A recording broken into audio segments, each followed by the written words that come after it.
Hi hello నమస్తే welcome to our channel. నేను మీ Charmi. Present కల్కి 2898 ఏడీకి సంబంధించి నాగశ్విన్ డైరెక్షన్లో వచ్చిన ఈ మూవీ వైజయంతి మేకర్స్కి సంబంధించి ప్రొడక్షన్లో వచ్చిన ఈ మూవీలో మెయిన్ లీడ్ పోషిస్తున్న ఇంకొక నటికి సంబంధించి ఒక వార్త అయితే బయటకు వస్తుంది. అదెవరు అంటే దీపికా పదుకునే.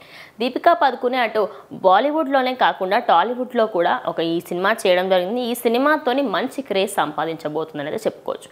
అయితే ఈ మూవీలో ఒక ప్రెగ్నెంట్ లేడీ క్యారెక్టర్ అయితే తను పోషించబోతుంది. అది సుమతి క్యారెక్టర్ అని చెప్పేసి కూడా మనకు వార్తలు వినిపించాయి.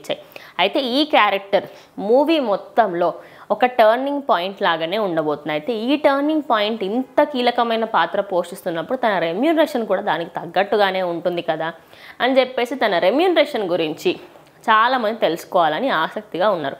అయితే దీపికా పదుకునే కల్కి 2898 ఏడీకి సంబంధించి తీసుకున్న రెమ్యూనరేషన్ వచ్చేసి అక్షరాల 20 కోట్లు. అటు ప్రభాస్ విషయానికి వస్తే 150 కోట్లు ఆయన తీసుకోవడం జరిగింది.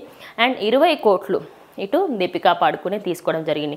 తిను అటు బాలీవుడ్ నుంచి రావడం, అలాగే తిన రోల్ కూడా ఒక మినిమం ఉంది అంటే చెప్పొచ్చు. ఓవరాల్ 3 గంటల సినిమాలో తిన రోల్ ఒక ½ an hour to 1 hour ఉండే ఛాన్సెస్ ఉన్నాయి అంటున్నారు. ఓవరాల్ మూవీలో కూడా తిని కనిపించే అవకాశాలు కూడా ఎక్కువ ఉన్నాయి అని చెప్పేసి అయితే వార్తలు వినిపిస్తున్నాయి.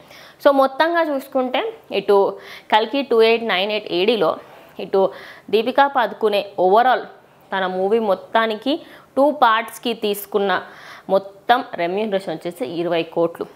సో దీనిపైన మీరు ఏమనుకుంటున్నారంటే ఖచ్చితంగా కమెంట్ చేయండి. ఇది వాటి వీడియో. ఇంకో వీడియోతో మళ్ళీ కలుస్తాం.